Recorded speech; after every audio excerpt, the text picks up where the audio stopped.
Okay, so after reading chapter 9 and chapter 10, I would like to say that I thought that this chapter was interesting, especially chapter 9, because it talks about, obviously, excuse me, the whole book is on like gun violence and how it's affected our community.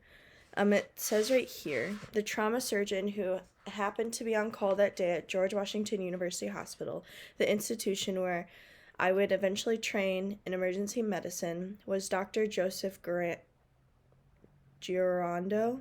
He walked down to see his patient, the President of the United States, as the trauma team was already evaluating him. Reagan lay stark naked on the gurney. No recognizable sounds were coming from his left lung. In fact, the president's lung has collapsed under the pressure of the continuous bleeding inside his chest. The team quickly inserted a chest tube, but the bleeding continued. The would-be assassin must have struck an artery, Dr. Garando thought.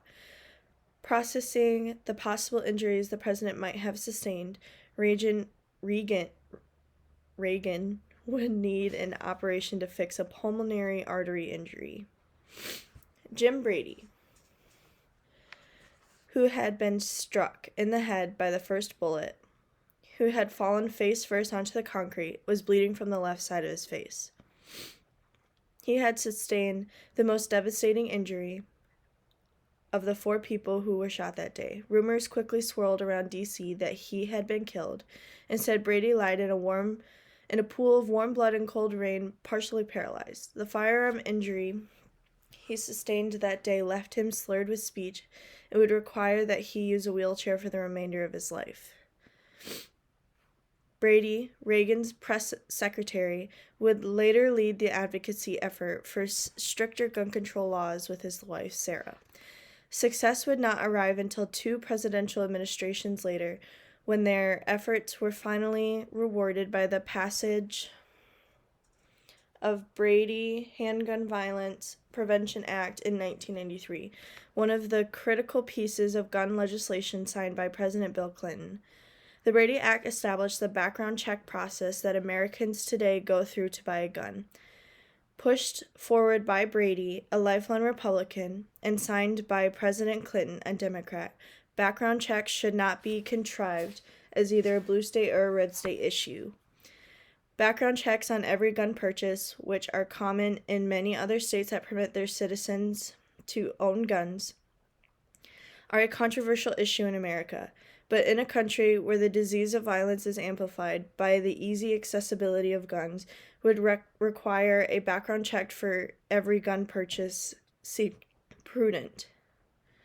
Most Americans think so. In 2017, a Gallup poll showed that 96% of all Americans favor required background checks on all gun purchases.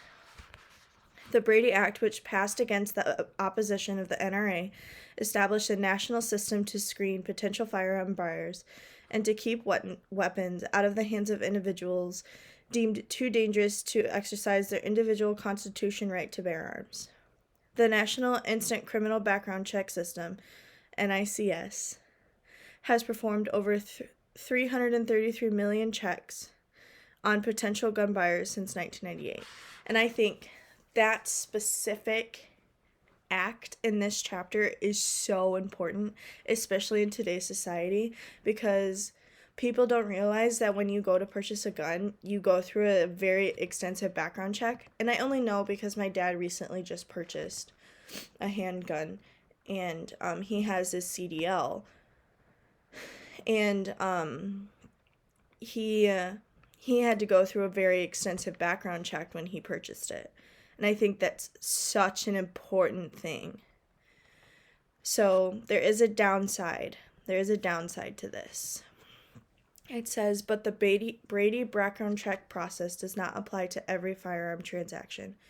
Person-to-person private sales do not require the seller to perform a background check or even to record the sale.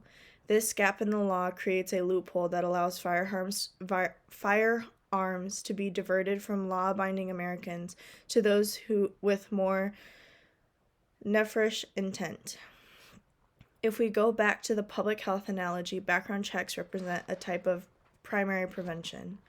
Primary prevention in this context of disease transmission means preventing disease before it occurs. When I think about guns, I think about small insects that feed off humans, mosquitoes.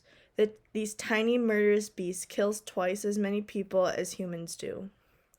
In the public health analogy, mosquitoes are no different than a .22 caliber handgun or a sporting rifle.